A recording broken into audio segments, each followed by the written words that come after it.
Alors, voilà. Donc, le message d'aujourd'hui, c'est Jésus et le jugement. Parce que souvent, lorsqu'on approche la Bible, ce qui arrive, c'est qu'on se rappelle des paroles de Jésus qui nous disaient ne jugez pas, etc., etc. Et puis, lorsqu'on lit l'Ancien Testament, comme on l'a fait il y a 2 dimanches, ben, on se rend compte que Dieu intervient dans la vie des peuples et des sociétés en prononçant parfois des jugements contre différents peuples. Et donc, en lisant la Bible superficiellement, on a cette impression que peut-être le Dieu qui nous est présenté dans l'Ancien Testament n'est pas le même Dieu qui nous est présenté dans le Nouveau Testament.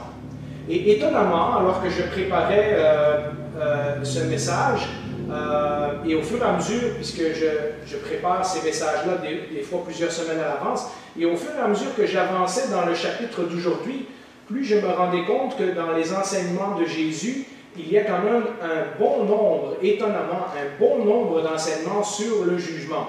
Et donc, c'est ce qu'on va regarder aujourd'hui, parce que selon la Bible, il n'y a pas d'opposition entre qui Dieu est dans l'Ancien Testament et qui Dieu est en Jésus-Christ dans le Nouveau Testament. Mais peut-être nous ne nous sommes jamais attardés à regarder ce sujet-là, et donc c'est ce que nous allons faire aujourd'hui. Alors, nous allons commencer avec le premier verset. En fait, lorsque nous ouvrons les pages du Nouveau Testament, que ce soit dans l'Évangile de Marc ou dans l'Évangile de Matthieu, nous tombons très rapidement sur ce Jean-Baptiste qui est en train de préparer la venue du Messie et qui est en train de parler du jugement, de repentance et de ces choses-là. Et donc, nous lisons dans Matthieu 3, versets 7 et 8, « Mais voyant venir à son baptême beaucoup de pharisiens et de sadducéens, il leur dit, race de vipères, qui vous a appris à fuir la colère à venir? Produisez donc, ou produisez plutôt, du fruit digne de la repentance. » Et donc, les pharisiens qui étaient spécialisés à respecter toutes sortes de lois, dont un bon nombre de lois n'existaient même pas dans la loi de Moïse, les pharisiens ont entendu parler qu'il y avait un baptême et ils se dépêchent d'aller se faire baptiser. Ça, c'est comme une façon de se dépêcher de se mettre en règle avec Dieu. Et c'est comme si quelqu'un allait essayer à différentes religions aujourd'hui, pour être sûr que si c'est cette religion-là qui est la bonne, il est sauvé, si c'est cette religion-là qui est la bonne. Et les pharisiens avaient cette attitude, les gens leur disent repentez-vous. C'est là qu'on va voir que vous êtes sincères. Si vous venez juste au baptême pour espérer fuir la colère de Dieu, ben vous n'êtes pas mieux. Et donc, Jean-Baptiste et Jésus, plus tard on le verra, étaient farouchement opposés à cette attitude religieuse des pharisiens, mais qui en fait n'avaient aucune véritable vie en elle. Mais si vous pensez qu'il y a juste Jean qui annonçait le jugement, eh bien non, dans Marc 1, 15, lorsque Jésus commence son ministère, Jésus parle également du jugement. Et d'habitude, je vous cite le récit dans Luc où Jésus prit le rouleau du prophète Ésaïe et qui dit « Je t'ai oint pour apporter une bonne nouvelle, pour annoncer la délivrance aux captifs, pour proclamer une année de grâce du Seigneur. » Alors oui, Jésus a dit ça, mais Jésus a aussi dit ceci. Dans Marc 1,15, Jésus se promenait, il a commencé son ministère en Galilée et il disait « Le temps est accompli, et le royaume de Dieu est proche, repentez-vous et croyez à la bonne nouvelle. » Et donc Jésus parle de repentance. Vous vous rappelez, la semaine passée, on a parlé que dans le jugement de Dieu, il y a toujours une occasion de se repentir. Et donc Jésus annonce cette partie-là du message, repentez-vous parce que le royaume de Dieu s'est approché. Jésus dit aux gens de son époque, c'est maintenant le temps de la repentance. Le royaume s'est approché, le roi arrive, celui qui a le pouvoir de pardonner les péchés, mais celui qui a également le pouvoir de juger le monde est arrivé. Et si vous continuez à lire la suite de Marc chapitre 1, vous vous rendrez compte que quelques versets plus loin, il est confronté à des démons, et les démons reconnaissent qui il est. Les démons tout de suite disent mais est-ce que tu es venu nous condamner? Pourquoi tu es là? Etc. Donc, les démons savent que leur heure est venue. Lorsque Jésus arrive, il y a un jugement qui va venir avec lui et on va développer cette pensée aujourd'hui. Les démons savent que leur heure approche et Jésus est en train de dire aux gens autour de lui, le Messie est arrivé, le roi est arrivé et vous feriez bien d'écouter le message que j'ai à vous dire. Si nous allons dans l'évangile de Jean, et ça c'est peut-être un de vos devoirs cette semaine, ça sera de lire Marc chapitre 1 et ensuite lire le début de l'évangile de Jean, quand Jésus fait son premier miracle. Eh bien, le miracle à Cana, ben, c'est d'abord le miracle de l'eau changée en vin. Ça c'était un miracle qui annonçait un peu la venue de la bonne nouvelle du royaume de Dieu. Hein. Changer l'eau en vin, c'est une bonne nouvelle. C'est un miracle que Jésus fait qui est positif, qui est symbolique de la nouvelle vie que Jésus annonce lorsque les gens écoutent son message et lorsque les gens se soumettent à son enseignement. Mais tout de suite après, dans le même évangile de Jean, dans le même chapitre, tout de suite après le miracle de Cana, Jean nous raconte que Jésus monte à Jérusalem et qu'à Jérusalem, il rentre dans le temple, il se fait un fouet, puis il chasse les vendeurs du temple et les changeurs de monnaie, etc., etc. Et donc, assez violemment d'ailleurs, et donc nous avons dans le même chapitre de Jean, un premier miracle qui nous raconte le bon côté de la bonne nouvelle, et nous avons ensuite une action de Jésus qui nous montre le mauvais côté de la bonne nouvelle, qui est celui que si on ne se repent pas, le jugement de Dieu va venir. Nous lisons ça dans Jean chapitre 2, versets 15 et 16. Donc, Marc chapitre 1, Jean chapitre 2. Si vous ne savez pas quoi lire cette semaine, lisez et méditez sur ces passages. Donc, Jean chapitre 2, versets 15 et 16. Alors, il fit un fouet avec des cordes et les chassa tous du temple, ainsi que les brebis et les bœufs. Hein, on pense souvent qu'il a chassé juste les vendeurs, mais en fait, il a chassé tout le monde, et les animaux avec et tout. Et il dispersa la monnaie des changeurs et renversa les tables, et il dit aux vendeurs de pigeons, « Enlevez cela d'ici, ne faites pas de la maison de mon Père une maison de commerce. » Et donc, il y a une action qu'on peut décrire comme un jugement de Jésus contre les vendeurs du temple, dans le même chapitre où Jésus vient d'annoncer la bonne nouvelle. Et puis, pour ceux d'entre vous qui étaient là lorsqu'on a étudié pendant plus d'1 an et demi les paraboles de Jésus, vous vous rappelez qu'un des thèmes qui est ressorti dimanche après dimanche, c'était comment Jésus mettait toujours en garde les gens que son message était très important et que leur avenir éternel allait se décider sur la façon dont les gens réagissaient au message de Jésus. Soit qu'ils écoutaient et qu'ils acceptaient ce message, et Jésus de dire qu'alors ils sont comme des sages, qui bâtissent leur vie sur une fondation solide, soit qu'ils rejetaient ce message, et alors ils se retrouvaient avec tous ces gens dans les paraboles qui sont jetés dehors, qui sont dans l'endroit où on grince des dents, hein, le mauvais serviteur. Vous vous rappelez, on a fait le tour en long et en large. Si vous connaissez les paraboles de Jésus, vous verrez, c'est très très très fréquent que Jésus dit, si vous obéissez à mes paroles, ou si vous n'obéissez pas à mes paroles, c'est là que votre éternité est décidée. C'est là que votre vie se joue. Vous avez une décision à prendre, il n'y a aucun endroit où vous pouvez être neutre. Certains ont cru, et nous savons ce qui est arrivé avec les apôtres, l'Église et tout ça, mais certains se sont entêtés. Certains ne voulaient absolument rien savoir de Jésus. Nous lisons dans Luc chapitre 20 au verset 19, c'était le cas d'une bonne partie des pharisiens et des gens qui s'occupaient du temple et de toute l'élite religieuse d'Israël à cette époque-là.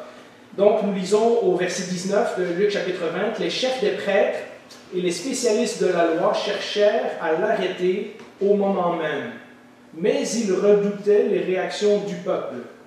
Ils avaient compris que c'était pour eux que Jésus avait dit cette parabole. Et ça, c'est la fameuse parabole où Jésus raconte qu'il y avait un maître qui avait une vigne et il est parti et il a confié la vigne à des ouvriers. Et quand le fils est venu pour demander les comptes, les ouvriers se sont dit, on va tuer le fils, comme ça la vigne va être à nous. Et c'est tout de suite après que les gens planifient de tuer Jésus parce qu'ils ont compris que ce sont eux, les mauvais vignerons, qui veulent tuer le Fils pour s'emparer de la ville. Et donc, ces gens, mis face au message de Jésus, décident de se révolter contre Jésus. Et nous savons que peu de temps après, Jésus va finir sur une croix, à l'instigation en grande partie des pharisiens, des chefs, des prêtres, des scribes et des spécialistes de la loi. La même dernière semaine de la vie de Jésus, sachant que le peuple d'Israël en général, à part un petit groupe de gens qui vont le suivre, Jésus savait que le peuple d'Israël en général allait refuser de suivre son message. Vous vous rappelez, lorsque Jésus est entré à Jérusalem une semaine avant sur le dos d'un âne, les gens disaient « Béni soit celui qui vient au nom de l'Éternel, le fils de David, etc. etc. » Et une semaine après, cette même foule est en train de crier « Crucifie-le ». Et donc nous voyons comment les gens ont rapidement changé de direction lorsque tout à coup le message de Jésus ne faisait plus leur affaire. Alors, Jésus sait que la majorité du peuple d'Israël ne va pas accepter son message et vont le rejeter. Et Jésus, connaissant le futur, sait que dans quelques années, les Romains vont venir, ils vont détruire le temple, ils vont détruire le pays au complet, ils vont disperser le peuple d'Israël partout sur la surface de la terre, et ça en sera fini du peuple d'Israël tel qu'on le connaît dans l'Ancien Testament. Et Jésus pleure en prédisant le jugement qui va s'abattre sur Jérusalem.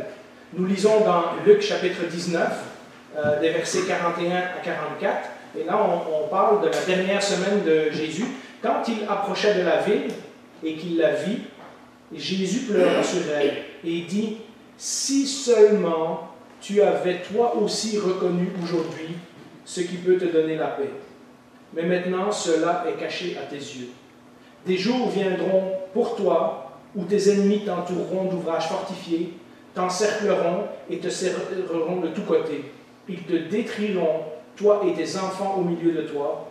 Ils ne laisseront pas en toi pierre sur pierre, parce que tu n'as pas reconnu le moment où tu as été visité. » Et Jésus fait une prophétie terrible où il prédit que la ville de Jérusalem, mais en fait le pays au complet va être détruit par les Romains, mais la ville de Jérusalem va être complètement détruite, le temple et tout. Et vous savez qu'aujourd'hui encore, on n'a jamais reconstruit ce temple. Il prédit qu'à cause du rejet de son message, le peuple d'Israël s'en va vers un jugement, et un jugement qui va être terrible. Et la raison, c'est qu'il n'a pas reconnu le moment où il a été visité. Vous savez, dans plusieurs autres textes, Jésus dit, quand il est à Nazareth par exemple, et que les gens de son propre village ne veulent pas croire en lui, il dit, les gens de Sodome et Gomorrhe vont être jugés moins sévèrement que vous au jour du jugement. Et donc il y a quelque chose dans le message de Jésus que oui, c'est un message de salut, c'est un message d'espoir, c'est un message de bonnes nouvelles, etc. Mais Jésus insiste quand même très fort que si on rejette ce message, alors on s'expose au jugement de Dieu.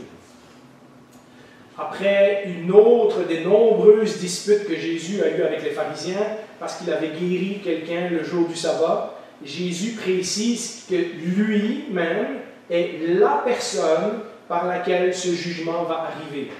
Nous lisons dans Jean chapitre 5, tout le chapitre de 22 à 27, mais surtout les versets 22 et 23 que j'ai mis au tableau.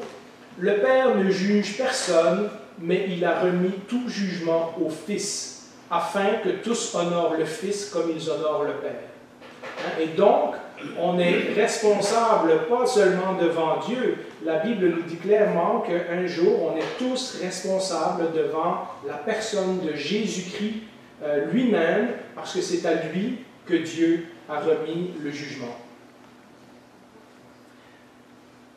Alors, Jésus parle de jugement beaucoup, et je pense qu'en faisant le survol comme ça, il y a probablement d'autres textes qui vont vous venir en mémoire. Peut-être que la prochaine fois que vous lisez les évangiles, vous commencerez à remarquer qu'avec la bonne nouvelle de Jésus vient aussi toujours un avertissement très sévère. Mais cela m'amène à mon prochain point. c'est que Jésus ne laisse pas les choses comme ça. Jésus se présente en premier et avant tout comme le Sauveur. Hein, Jésus nous est présenté dans la Bible comme le Sauveur. Ce qui est extraordinaire, c'est que malgré toutes ces annonces de jugement, malgré tous ces avertissements que Jésus nous fait, il se présente avant tout comme celui qui accepte de porter le jugement de Dieu qui nous était destiné, mais lui, il va le porter sur ses épaules afin que nous soyons sauvés, afin que, au travers de son geste, il puisse devenir le sauveur du monde.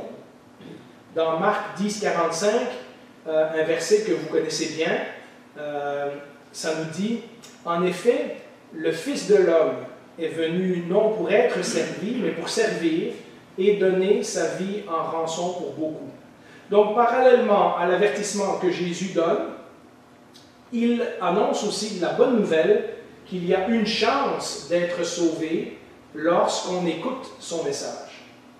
Alors qu'il donne ses derniers enseignements, de nouveau, à la dernière semaine de sa vie, dans Jean chapitre 12, Jésus est très conscient que c'est sa mort sur la croix qui va être le point culminant du jugement de Dieu. Et c'est pour ça que dans une église évangélique qui prêche la parole de Dieu, la mort et la résurrection de Jésus sur la croix est le centre de toute notre vie. Tout l'avenir de l'humanité se joue là. Tout le plan de Dieu se joue là. Le mystère que Dieu avait préparé depuis tous les temps, c'était pour ce jour-là, le jour de la mort et de la résurrection de Jésus. Et Jésus est très conscient que dans quelques jours, il va mourir. Jean chapitre 12, c'est aussi dans les derniers jours de Jésus. Et il dit ceci dans Jean 12, 31. « C'est maintenant qu'a lieu le jugement de ce monde. C'est maintenant que le prince de ce monde va être jeté dehors. » Donc Jésus est en train d'annoncer que lorsqu'il va mourir, ça va être la défaite du diable. Évidemment, c'est encore en train d'être réalisé dans le monde d'aujourd'hui parce que nous vivons encore sur cette terre et nous ne voyons pas tous les effets. Mais si nous lisons le livre de l'Apocalypse, c'est d'ores et déjà très clair que tout est joué. Hein? On n'attend que la finale. Jésus a déjà gagné, le diable a déjà été vaincu. Le Saint-Esprit qui vit en nous nous donne la force de résister au péché, alors qu'avant, nous ne pouvions que faire ce que notre ancienne nature nous disait. Maintenant, nous avons une force en nous qui nous donne la possibilité de résister au péché. Nos vies en tant que membres d'Église et en tant qu'Église partout sur la planète sont un témoignage de ce que Jésus a fait. Et donc, on attend juste l'épisode final. Mais tout est déjà joué, tout a été gagné sur la croix. Il n'y a plus rien que le diable peut faire pour nous arracher aux mains de Jésus lorsque nous croyons en lui. Et Jésus donc dit, c'est maintenant, donc au moment où il est monté sur la croix, c'est maintenant qu'a lieu le jugement du monde. C'est maintenant que le prince de ce monde va être jeté. Vous vous rappelez au début de l'évangile de Jean, Jésus dit à un moment donné, celui qui croit en moi ne passera pas en jugement, mais il est déjà passé de la mort à la vie. Et donc, c'est très très clair dans les enseignements de Jésus que ce qu'on fait avec son message décide de notre avenir éternel. Ou bien nous ferons face au jugement de Dieu, ou bien nous ferons face à la grâce de Dieu. C'est donc notre réaction à la mort de Jésus qui décide si nous sommes jugés ou sauvés. Ce n'est pas nos bonnes œuvres, ce n'est pas combien de fois qu'on va à l'église, ce n'est pas si nous avons une foi positive, ce n'est pas combien d'heures nous lisons la Bible, ce n'est pas combien d'argent nous mettons dans l'offrande.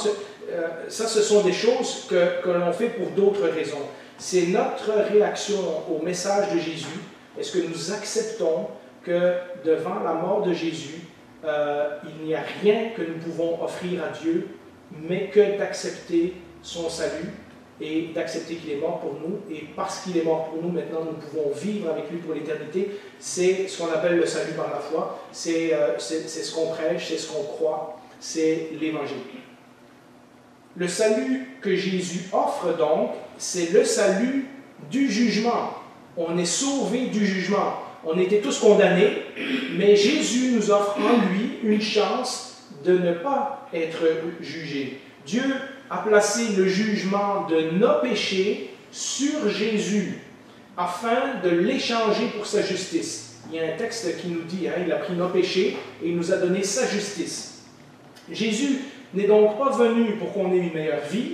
Jésus n'est pas venu pour qu'on ait une meilleure démocratie. Jésus n'est pas venu pour qu'on ait une meilleure situation économique. Jésus n'est pas venu pour que notre société soit plus juste. Jésus n'est pas venu pour qu'on soit des personnes plus morales. Jésus n'est même pas venu pour qu'on ait une meilleure Église. Même si toutes ces choses que je viens de citer sont des bonnes choses en soi, ce n'est pas pour ça que Jésus est venu. Jésus est venu pour une seule chose, c'est de sauver ceux qui croient en lui du jugement de Dieu. Quand il nous voit maintenant, nous dit la Bible, il nous voit juste. Mais pas à cause de quelque chose que nous avons fait, mais parce que sur la croix, Jésus nous a donné sa justice et a pris nos péchés. Si bien que Paul peut dire dans Romains chapitre 8, versets 32 à 34, ce texte que nous connaissons bien, lui qui n'a pas épargné son propre Fils, mais l'a donné pour nous tous, comment, donc en d'autres mots, il a déjà fait ça, comment ne nous accordera-t-il pas aussi tout le reste avec lui? Qui accusera ceux que Dieu a choisis? C'est Dieu qui les déclare justes. Qui les condamnera? Jésus-Christ est mort, bien plus, il est ressuscité, il est à la droite de Dieu et il intercède pour nous.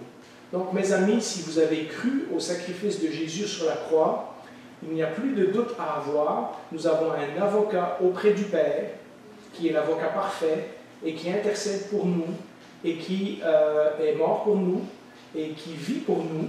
Et nous pouvons, avec la même confiance que l'apôtre Paul, dire même si ma conscience m'accuse, même si les autres m'accusent, même si dans ma vie à moi, je ne suis pas le genre de chrétien que j'aimerais être, la Bible me dit que lorsque j'ai cru au sacrifice de Jésus, il n'y a plus personne qui peut me condamner. Et ça devrait nous donner l'envie de vivre pour Jésus, de vivre une meilleure vie, pas parce qu'on pense que Dieu va nous taper sur les doigts ou quoi que ce soit, mais parce qu'il a déjà tout fait pour nous. Il ne nous reste qu'à vivre comme lui veut. Mais vous savez, si Jésus est le sauveur, je dois quand même insister sur le prochain point, Jésus est également le juge. À cause de ce sacrifice volontaire de sa propre vie, maintenant, Jésus devient la seule et unique personne au monde qualifiée pour être le juge de l'humanité. En d'autres mots, il a payé pour nous.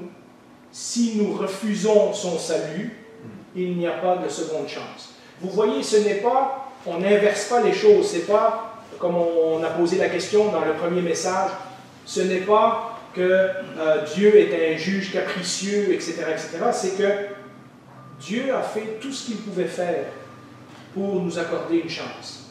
Et si nous refusons le sacrifice de son Fils, alors il n'y a pas de seconde chance. Et c'est ce qui qualifie Jésus comme le juge. Ce n'est pas parce que Jésus est un dictateur autoritaire, c'est parce que Jésus un jour demandera « Qu'est-ce que tu as fait de moi?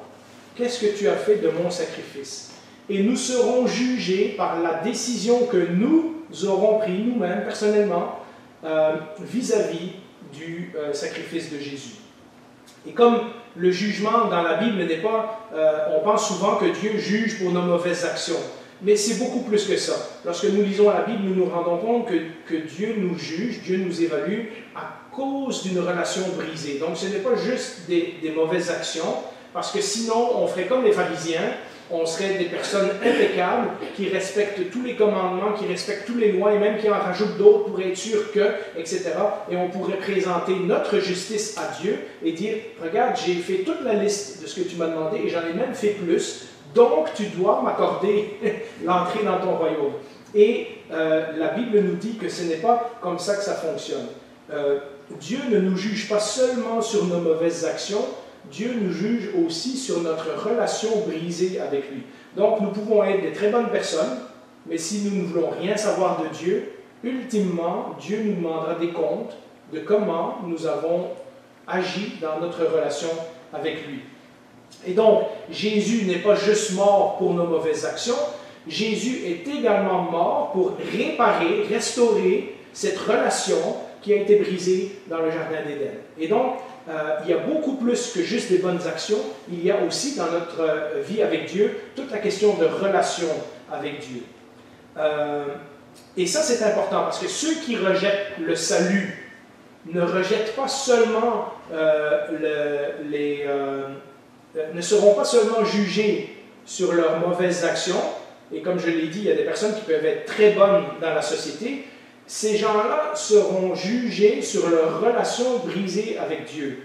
Et quand on refuse de restaurer cette relation avec Dieu, eh bien, on est séparé de Dieu pour l'éternité. Et vous voyez comment le message de la Bible est tout à fait logique. Ceux qui finiront l'éternité sans Dieu, ce n'est pas ceux qui ont fait des mauvaises actions, c'est ceux qui auront refusé de réparer leur relation avec Dieu.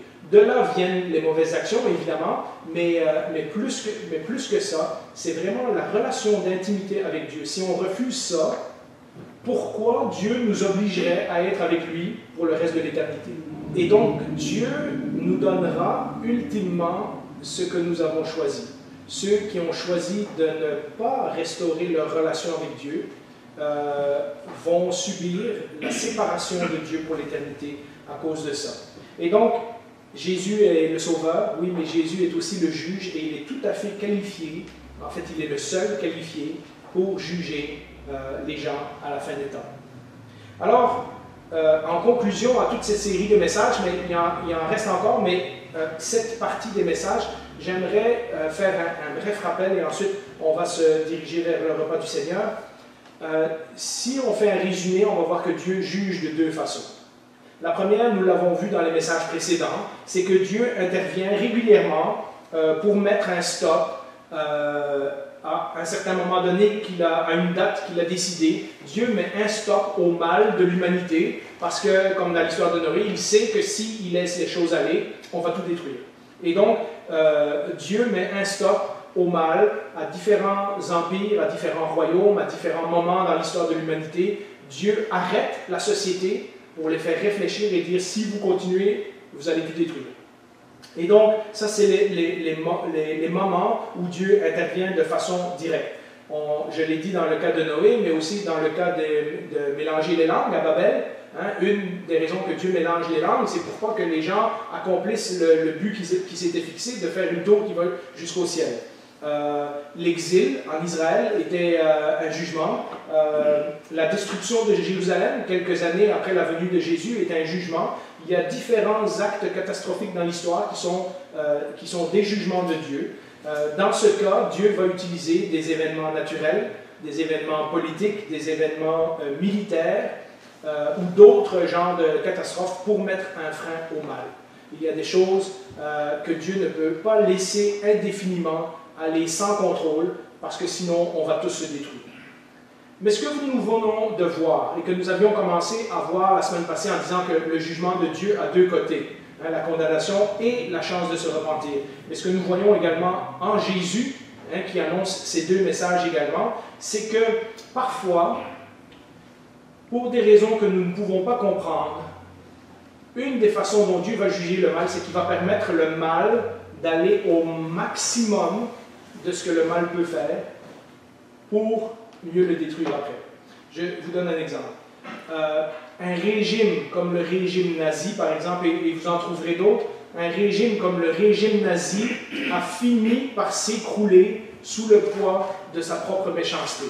Quand on est en train d'envoyer se faire tuer des enfants de 14 et 16 ans pour défendre le pays au nom d'une idéologie, etc., quand il y a des millions de soldats américains, soviétiques et autres qui sont en Allemagne et qui ont quasiment gagné la guerre et que les gens s'entêtent à se battre parce qu'ils espèrent qu'ils vont, etc., etc. Ça, dans les dernières semaines de la Deuxième Guerre mondiale, il y a eu des millions de morts juste parce que les gens refusaient de se rendre, refusaient de capituler. Quand on est rendu là, quand un régime est aussi mauvais, et on pourrait penser à l'Empire romain, on pourrait penser aux Espagnols qui ont dominé le monde et qui ont pillé l'or dans les colonies en Amérique du Sud, et regardez où sont rendus ces pays-là aujourd'hui. Vous savez, tous les empires ont une fin, tous les empires ont un moment où c'est leur décadence, leur déchéance. Et on voit que Dieu permet parfois le mal d'aller jusqu'au bout pour s'auto-détruire lui-même. Et c'est exactement ce que Paul veut dire dans Romains 1, versets 18 et 19. Et c'est là que je m'en vais vers ma conclusion, et verset 28. La colère de Dieu se révèle du ciel contre toute impiété et toute injustice des hommes qui retiennent injustement la vérité captive. C'est-à-dire que Paul est très clair que les gens savent la vérité, mais de toutes sortes de façons psychologiques et autres, ils essayent de se cacher cette vérité à eux-mêmes. Car ce qu'on peut connaître de Dieu est manifeste pour eux, Dieu le leur ayant fait connaître. Et ensuite, il y a tous les versets que j'ai sautés qui parlent qu'en regardant la création, on devrait savoir qu'il y a un Dieu grand et bon et majestueux qui existe, et les hommes n'en font aucun cas. Comme ils ne se sont pas souciés de connaître Dieu, Dieu les a livrés à leur sens réprouvé pour commettre des choses indignes. Et je l'ai déjà dit, vous savez, si on continue dans une société comme la nôtre, et que Dieu nous donne tout ce qu'on a voté pour, pas nécessairement nous, mais le Québec en tant que société, on va finir par s'autodétruire. On ne peut pas avoir une société où tout le monde est libre de faire ce qu'il veut et qu'en une génération, deux générations, trois générations, ça n'a pas un impact majeur sur la façon dont on vit. Les gens vont devenir de plus en plus égoïstes, de plus en plus centrés sur eux-mêmes. Plus ils vont avoir des droits et des libertés, plus ils vont en abuser. Ça, c'est une société qui est sous le jugement de Dieu. Et donc, nous voyons que parfois, Dieu donne aux gens ce qu'ils ont demandé pour qu'à un moment donné, ils soient à terre et qu'ils se rendent compte qu'on était dans la mauvaise direction. Là, il faut qu'on se mette à genoux et il faut qu'on prie que peut-être Dieu va nous faire grâce, comme dans le cas de Ninive. Mais vous savez, quand on y réfléchit bien, c'est exactement ce qui s'est passé sur la croix. Dieu a permis aux diables, aux principalités, aux autorités, aux puissances dans les lieux célestes d'aller au maximum du mal qu'ils pouvaient faire. La chose la plus grave que ces puissances pouvaient faire contre Dieu, c'était de tuer son propre fils. Et Dieu a permis que le mal sur la croix aille au maximum de ce que le mal pouvait faire. Et vous savez ce qui est extraordinaire, c'est que ensuite, avec la résurrection, on se rend compte que le mal s'est écroulé sous son propre poids. Une fois que le mal a fait le maximum qu'il pouvait faire, Jésus est ressuscité. Et alors qu'on pensait que c'était la plus grande défaite qu'on aurait pu infliger à Dieu, c'est devenu la plus grande victoire. Et Dieu, parfois, agit comme ça. Dans le cas de Jésus, c'est très très clair. On le lit également dans l'Apocalypse, les martyrs qui demandent à Dieu « Pourquoi, Seigneur, jusqu'à quand ?» etc. Et Dieu permet que le mal s'accumule sur la terre pour qu'à un moment donné, la Babylone de l'Apocalypse soit complètement détruite et que tout le monde se rend compte qu'il n'y a rien qui reste de ça. Ce qui devait être une défaite pour Dieu, la mort de son Fils précieux, s'est révélé être le plan parfait que Dieu avait préparé de toute éternité pour vaincre définitivement le péché, la mort et le diable.